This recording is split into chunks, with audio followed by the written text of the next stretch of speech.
சென்னை தலைமைச் செயலகத்தில் தலைமை தேர்தல் அதிகாரி ராஜேஷ் லக்கானி தற்போது செய்தியாளர்களை சந்தித்து வருகிறார். அதன் நேரடி காட்சிகளை பார்க்கலாம்.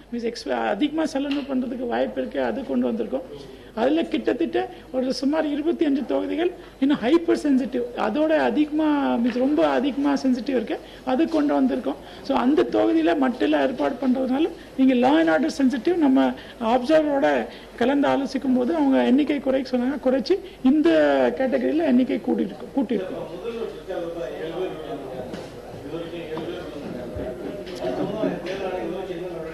எலெக்ஷன் கமிஷன் தெளிவா அவங்க சொல்லியிருக்காங்க, என்னென்ன நடவடிக்கை பண்ணா பிரச்சாரம் பண்ணும்போது என்னென்ன பண்ணோம் அது தெளிவரை கொடுத்துருக்காங்க. அந்த ப்ரெஸ் ரிலீஸ்ல அவைலபிளா இருக்கு.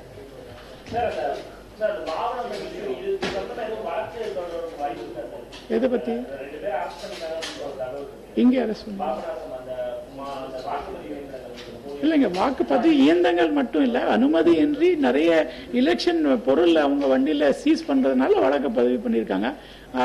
இதுவும் ஒரு அனுமதி வாங்கிட்டு பண்ணியிருந்தாங்கன்னா இது பிரச்சாரத்துக்கு பயன்படுத்த போற ஒரு பொம்மை, அதை யாரை வேணா பண்ணிக்கலாம். ஒரு இன்ஃபார்ம் பண்ணியிருந்தாங்கன்னா ஒன்றும் பிரச்சனை இல்லை. இன்ஃபார்ம் பண்ணாதனால ஒரு மாடல் கோட் வயலேஷன், பிகாஸ் அதை எல்லாம் இருக்குது, அதில் அனைத்து செலவு கேண்டிடேட் கணக்கில் காட்டணும்.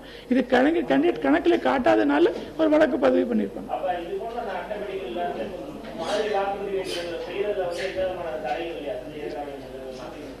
ஆமா, இது பொம்மையா பண்றதுக்கு ஒன்றும் தடை இல்லை, பிரச்சாரத்துக்கு எப்படி வேணா பயன்படுத்தலாம்.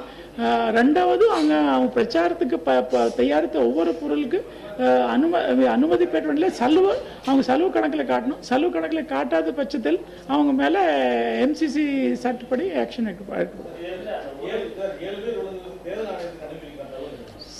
Thank you sir.